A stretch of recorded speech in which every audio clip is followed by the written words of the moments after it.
نصیحتیں باہر والوں کے لیے. باہر ہمیں بہت بڑا لیکچر بھی دینا پڑے تو چلتا ہے, بہت بڑی داستان سرائی بھی کرنی پڑے تو چلتی ہے. سٹیٹس اور معیار یہ ہے کہ سارا کچھ باہر والوں کے لیے, اور گھر کے وہ پھول جن کی آبیاری بھی ہم نے کرنی تھی, کو جڑی بوٹیاں اور گائیں تو وہ کاٹنی بھی ہم نے خود تھیں, دھوپ اور چھاؤں کا خیال بھی ہم نے رکھنا تھا, وہاں ہماری نظر نہیں ہوتی. پڑوسی کے بچے کیا کر رہے ہیں یہ سارا پتہ ہوتا ہے, اور میرے گھر میں کیا گل کھل رہے ہیں اس کی مجھے خبر نہیں ہوتی. حضرت عمر فاروق نے جب یہ آیت نازل ہوئی تو فوراً عرض کیا, یا رسول اللہ صلی اللہ علیہ وسلم اس کا کیا مطلب ہے کہ خود بھی دوزخ کی آگ سے بچو اور اپنے گھر والوں کو بھی بچاؤ؟ تو نبی کریم علیہ السلام نے فرمایا, عمر اس کا مطلب یہ ہے کہ جن چیزوں کا اللہ رسول تمہیں حکم دیتے ہیں تم اپنے گھر والوں کو ان چیزوں کا حکم دو, اور جن چیزوں سے اللہ رسول تمہیں منع کرتے ہیں تم اپنے گھر والوں کو بھی ان چیزوں سے منع کرو. حضرت عمر فاروق کی زندگی میں جو چیز آپ کو بہت زیادہ ملے گی نا وہ یہ ہے کہ آپ نے جتنا کڑا احتساب محاسبہ باہر والوں کا کیا ہے نا, اس سے زیادہ بڑھ کے اپنا اور اپنے گھر والوں کا کیا ہے. یہ بڑا عجیب معاملہ ہے کہ ہم جتنے لوگ ہیں ہمارا معیار یہ ہے کہ سامنے والا غلط ہے اور میں ٹھیک, یعنی دوسرے کا بچہ گلی میں نظر آ جائے تو اس کی غلطیاں نکلنی شروع ہو جائیں گی, اور میرا بچہ سارا شہر گھوم آئے ایک ٹائر پہ موٹر سائیکل پہ, تو ہم کہتے ہیں کہ ابھی بچہ ہے انشاءاللہ سیانا ہو جائے گا. اگر ابا جی آج تک سیانے نہیں ہوئے کہ اس کو سمجھا لیں تو پھر بیٹے کا سیانا ہونا تو ہو سکتا ہے کہ وہ 60-70 سال لگ ہی جائیں. گھر کے اندر جب تک توجہ نہیں ہوتی, اور سب سے پہلے جب تک اپنی ذات پر توجہ نہیں ہوتی, میں کہا کرتا ہوں کہ باہر لیکچر چلتا ہے گھر میں عمل چلتا ہے. لیکچر باہر چلتا ہے گھر کے اندر عمل چلے گا. باہر تو آپ نے کہہ دیا نماز پڑھا کرو, ختم ہو گئی بات, لیکن گھر میں بچے نماز تب پڑھیں گے جب ان کے والد نماز پڑھیں گے. گھر میں کہہ دیا پردہ کرو, پر گھر میں بچیاں پردہ تب کریں گی جب ان کی اماں پردہ کرے گی. گھر کے اندر عمل چلتا ہے, باہر تو چلو بات بھی چل جاتی ہے. تو والد کا جب تک کردار بچے نہیں دیکھتے جب تک, اتنی دیر تک ان کا تبدیل ہونا ممکن نہیں ہوتا. حضرت عمر فاروق رضی اللہ تعالیٰ عنہ نا باہر والوں کا بھی بڑا سخت حساب کرتے تھے. بڑا ایک گورنر صاحب نے لباس بڑا شاندار پہننا شروع کر دیا تھا, تو حضرت عمر نے اتروا کے نا تو انہیں ٹاٹ کا لباس پہنا کے تو اونٹ چرانے کی ڈیوٹی دے دی تھی. اتنا سخت احتساب کرتے. کسائی کی دکان پر بھی 1-2 گھنٹے کھڑے ہوتے تھے. جو آدمی مسلسل 2 دن گوشت خریدتا تھا نا, فرماتے تھے اس کا ٹیکس بڑھا دو, لوگوں کو دال نہیں مل رہی اور یہ روز گوشت کھاتا ہے. حضرت فاروق اعظم اس کو جزیہ کہا جاتا تھا, یا کچھ اور معاملات ہوتے تو بڑھا دیتے تھے. مسلسل جو 2 دن آدمی گوشت کھاتا تھا, فرماتے تھے مدینے میں غربت ہے, اگر یہ والا نظام تم کرو گے تو غریب لوگ کس کی طرف دیکھیں گے. لیکن اس سے زیادہ بڑھ کر جو ان کی زندگی کا معیار اور سٹیٹس تھا وہ یہ تھا کہ اپنے گھر کا خاص خیال رکھتے, خاص توجہ کرتے. ملک شام سے اور ایران سے کچھ لوگ آپ کی خدمت میں آئے, تو وہاں سے کچھ کنیزیں بھی آئیں ان کے بادشاہ کا پیغام لے کے. شاہ ایران کی کنیز کو ملکہ نے کہا کہ نا حضرت عمر کی زوجہ کو دیکھ کے آنا ذرا کس طرح کی ہے. ہمارے ملک میں کیا کہتے ہیں, خاتون اول, باقی سارے دوؤں میں خاتون اول. ذرا خاتون اول کو دیکھ کے آنا. تو وہ جب آئی نا گھر میں ملنے, تو کہا کہ مجھے میری ملکہ نے کہا تھا کہ عمر کی زوجہ سے اہلیہ سے ملاقات کر کے آنا. تو حضرت عمر کی اہلیہ نے نا ایک جوڑا کپڑوں کا دے دیا ملکہ کے لیے, اور ایک خوشبو کی شیشی دے دی. اب جب وہ تحفے وہاں گئے تو اس ملکہ نے نا کچھ سونے کا سامان بھیجا, کچھ زیورات بھیجے, کچھ تحائف بھیجے. جب حضرت عمر کے گھر آئے نا, وہ خادم لے کے آیا, اس نے کہا جی آپ کی اہلیہ نے تحفے بھیجے تھے. تو جواب میں شاہ ایران کی بیوی نے, یہاں جس ملک کا وہ سفیر تھا, انہوں نے بھی یہ بھیجے. تو حضرت عمر فاروق نا وہ تحفے لے کے گھر گئے, تو جا کے کہنے لگے اپنی اہلیہ سے, یہ تو کب سے تحفے تحائف بھیجنے لگ گئی ہے, یہ کب سے نظام شروع ہو گیا؟ تو کہ حضور تحفہ دینا لینا تو ٹھیک ہے, سنت ہے, محبت بڑھتی ہے, تو یہ کوئی قباحت نہیں, اور میں نے اپنی ذاتی استعمال کے لیے جو چیزیں رکھی تھی وہ میں نے دی ہیں. تو حضرت عمر فاروق رضی اللہ تعالیٰ عنہ فرمانے لگے ہم نے کسی ملک کے ساتھ اور اس کے بادشاہ کے ساتھ ذاتی تعلق نہیں بنانا، تعلق جو بھی بنے گا رسول اللہ کے دین کی برکت سے بنے گا، ذاتی رشتے نہیں ہم نے قائم کرنے، ذاتی۔ آپ کے ملک کی جو ایئر لائن جس کا ہر سال خسارے کا ڈنڈورا پیٹا جاتا ہے نا، وہ ہمارے بادشاہ صاحب اور صدر صاحب اگر غیر ملکیوں کو گھوڑا کبھی بھیجنا ہو نا، گھوڑا، تو پورا ایک جہاز گھوڑا لے کے تحفے میں جاتا ہے، پورا جہاز غریب قوم کا یہ سرمایہ، اور قوم بڑی بادشاہ ہے، لائنوں میں لگ کے ووٹ دیتی ہے۔ دو کام ہمیشہ لائن میں لگ کے کرنے، ایک بل لائن میں لگ کے جمع کرانا ہے اور ایک ووٹ لائن میں لگ کے، تاکہ پھر پورے 5 سال لائن میں ہی لگے رہیں۔ مرضی سے آپ ووٹ دینا، پر جو بات درست ہے اس کو سنو۔ حضرت عمر فاروق رضی اللہ تعالیٰ عنہ نے اپنی اہلیہ سے پوچھا کتنے کا تھا وہ تیرا جوڑا اور خوشبو کی شیشی؟ انہوں نے کہا 3 دینار کی۔ فرمایا یہ 3 دینار تیرے اور باقی جو تحفے آئے ہیں وہ تو خود کہہ، چونکہ اس نے تیرے نام بھیجے ہیں، تو کہہ کہ میں مال غنیمت میں دیتی ہوں، تو کہہ میں مسلمانوں کو کہہ۔ تو زوجہ ہنس پڑی، کہنے لگی میں نہ بھی کہوں تو مجھے کہنا تو پڑے گا ہی، کہنا تو میں نے ہے ہی، کیونکہ سامنے عمر فاروق ہیں، لہذا فرمایا کہہ دیتی ہوں میں نے دیا خزانے کو۔ حضرت عمر نے جمع کرا لیا۔ میں یہ کیا بات ہوئی، میرے گھر والے جو مرضی کریں، ان کا معیار زندگی جس طرح کا مرضی ہو۔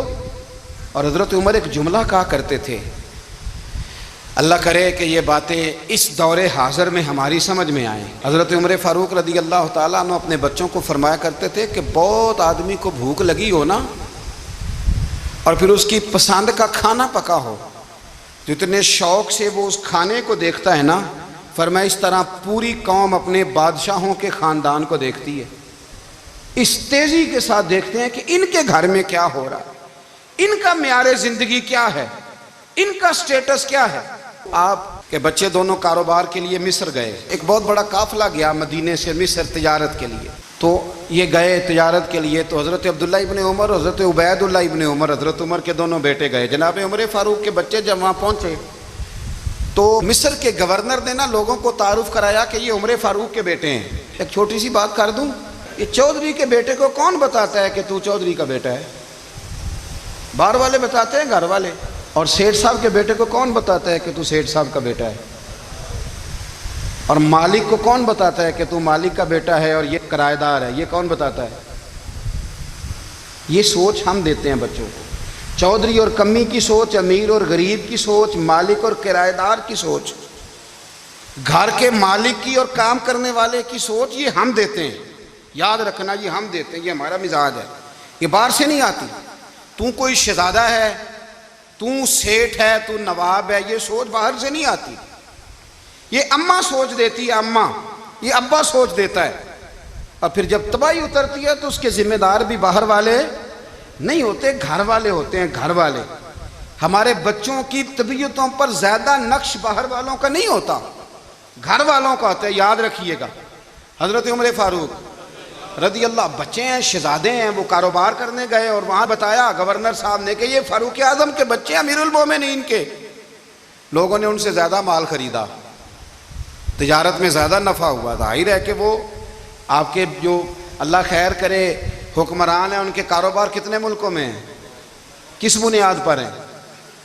وہ صرف اس بنیاد پر کہ وہ حکمران رہے، ان کے لیے آسان تھا بڑے لوگوں سے تعلقات بنانا۔ حضرت عمر فاروق رضی اللہ تعالیٰ عنہ کے بچے ڈھیروں مال کما کے جب واپس آئے نا، تو حضرت عمر سے آ کے بچوں نے بطور محبت کا، ابا جی اللہ نے بڑا ہی فضل کیا ہے، بڑا مال کمایا الحمدللہ، یہ دیکھیں کتنا نوازا ہے۔ تو حضرت عمر کہنے لگے سارے قافلے نے اتنا ہی کمایا ہے؟ سارے قافلے نے اتنا ہی کمایا ہے؟ کہ حضور نہیں، سارے قافلے نے اتنا نہیں کمایا، سب کو اتنا نہیں ملا۔ وہ تو وہاں گورنر صاحب نے لوگوں کو تعارف کرایا تھا کہ یہ عمر کے بچے ہیں، تو لوگوں نے پھر ہم سے بڑا ہی خریدا۔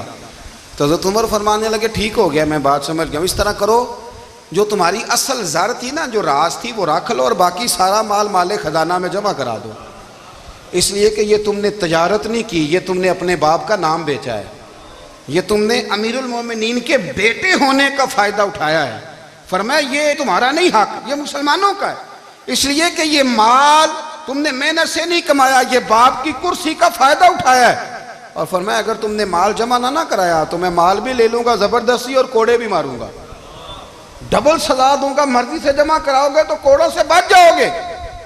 بڑے بیٹے نے تو جمع کرا دیا تو چھوٹا تھوڑا پریشان ہوا، تو حضرت عبداللہ ابن عمر چھوٹے بھائی کا ماتھا چوم کے کہنے لگے بیٹے چپ کر کے جمع کرا، یہاں بھی فخر کر کے ہم عمر کے بیٹے ہیں اور قیامت میں بھی فخر کریں گے کہ ہم فاروق اعظم کے بیٹے ہیں، یہاں بھی ناز کریں گے اور وہاں بھی ناز کریں گے کہ عمر کے بچے ہیں۔ ہمارے باپ نے خود بھی حلال ہی کھایا ہے اور جب ہماری کمانے کی باری آئی ہے تو ہمیں حکم بھی حلال کھانے کا دیا۔ بھائی ہمارا مزاج نہیں، بچہ جب لے کے آتا ہے 2 لاکھ روپیہ تو کبھی پوچھے کہاں سے آیا ہے؟ جب وہ پہلے دن غلط دوستوں کے پاس جا کے بیٹھتا ہے تو کبھی نکالا گھر سے اسے؟ یہ بہت سارے خمیازے ہمیں اس لیے بھگتنے پڑتے ہیں کہ ہم ابتدا میں سوراخ بند نہیں کرتے، جب اس میں شگاف پڑ جاتا ہے، سیلاب آتا ہے تو ہمیں ہوش آتی ہے۔ حضرت عمر نے اپنے گھر میں نگرانی رکھی، کڑی نگرانی، زیادہ نماز گھر میں پڑھتے تھے حضرت عمر، نفلی نمازیں زیادہ کیوں بلا؟ میرے اصحاب مجھے حکم دیتے تھے کہ فرض نماز کے علاوہ نمازیں گھر میں پڑھنا، بچوں کو عادت پڑے گی، ذوق پیدا ہوگا، ان کو پتہ چلے گا کہ ہمارے گھر میں 5 وقت کوئی اور کام بھی ہوتا ہے۔ بھائی یاد رکھیں کہ آپ نے اگر سجدہ کرنا ہے تو بچہ لیٹ جائے گا، اسے پتہ کو نہیں سجدہ کیا ہے، لیکن جب گھر میں کبھی قرآن ابا جی کھول لینا، میں اکثر کہتا ہوں جب ابا جی کا موڈ بن جائے نا لیکچر دینے کا، وہ گھر میں شروع ہو جاتے ہیں، کہتے ہیں آپ لوگ نماز نہیں پڑھتے اس لیے میرے کاروبار میں برکت کوئی نہیں، تم سویرے قرآن پاک نہیں کھولتے تو میں تباہ ہو گیا۔ تو میاں آپ نے کب گھر میں قرآن پاک کھولا تھا؟ آپ نے کب نماز پڑھی؟ آپ نے کب گھر کے اندر اللہ رسول کا ذکر کیا تھا؟ آپ نے کب حدیث چھیڑی؟ آپ نے بھی تو گھر کے اندر جب بھی آپ آئے ہیں تو آپ نے وہی کچھ کیا جو دنیا دار کرتے ہیں، آپ بھی تو اپنا موبائل لے کے الگ کونے میں بیٹھ گئے، آپ نے بھی تو کہا ہے کہ اب تمہارے چینل ختم، اب میری مرضی والا چلے گا، تو جو آپ نے کیا ہے بچے بھی وہی کام کریں گے۔ آپ نے بھی گپ شپ لگائی ہے تو وہ بھی لگا رہے ہیں، یہ سمجھ لیں جو کام آپ کریں گے آپ اپنے بچوں کی سیرت میں اس کا جلوہ دیکھ لیں گے۔ بڑی پکی سی بات ہے کہ آپ کو بچے کی عادتیں دیکھ کے سمجھ آ جائے گی کہ میں بھی یہی کرتا تھا اور یہ بھی۔ حضرت عمر فاروق رضی اللہ تعالیٰ عنہ وصال فرما گئے تو آپ کے وصال کے بعد حضرت عثمان غنی رضی اللہ تعالیٰ عنہ نے آپ کی ایک بیوہ سے نکاح کیا، حضرت عمر کی ایک بیوہ سے۔ جب وہ آپ کے نکاح میں آئی تو کہنے لگی حضرت عثمان غنی سے کہ حضور نہ تو میں خوبصورت ہوں اور نہ میں جوان ہوں، نہ آپ کی کوئی خدمت کر سکتی ہوں، میرے ساتھ نکاح کرنا سمجھ میں نہیں آیا۔ کیا شاندار جواب دیا حضرت عثمان غنی نے، کیا خوبصورت جواب دیا۔ فرمانے لگے میں نے اس لیے نکاح نہیں کیا کہ مجھے تمہارے حسن سے دلچسپی تھی یا تمہاری خدمت کی ضرورت تھی، میں نے تو اس لیے نکاح کیا ہے کہ مجھے بتاؤ عمر فاروق گھر کے اندر اپنے رب کی عبادت کس طرح کرتے تھے، وہ قرآن پاک کس طرح پڑھتے تھے، وہ رویا کیسے کرتے تھے، استغفار کا طریقہ کیا، کس وقت کس انداز میں وہ اپنے رب کو یاد کرتے تھے۔ اس لیے کہ عمر کئی دفعہ گھر سے آتا تھا تو میں اس کے چہرے پر نور دیکھا کرتا تھا، میں روشنی دیکھتا تھا، ایک معیار دیکھتا تھا۔ نکاح اس لیے کیا ہے کہ مجھے عمر کی جو گھر کے اندر کی عبادت ہے اس سے آگاہ کرو، تاکہ عثمان غنی بھی چاہتے ہیں اس طرح کے عمل کرو جس طرح کہ عمر فاروق کر کے گئے ہیں۔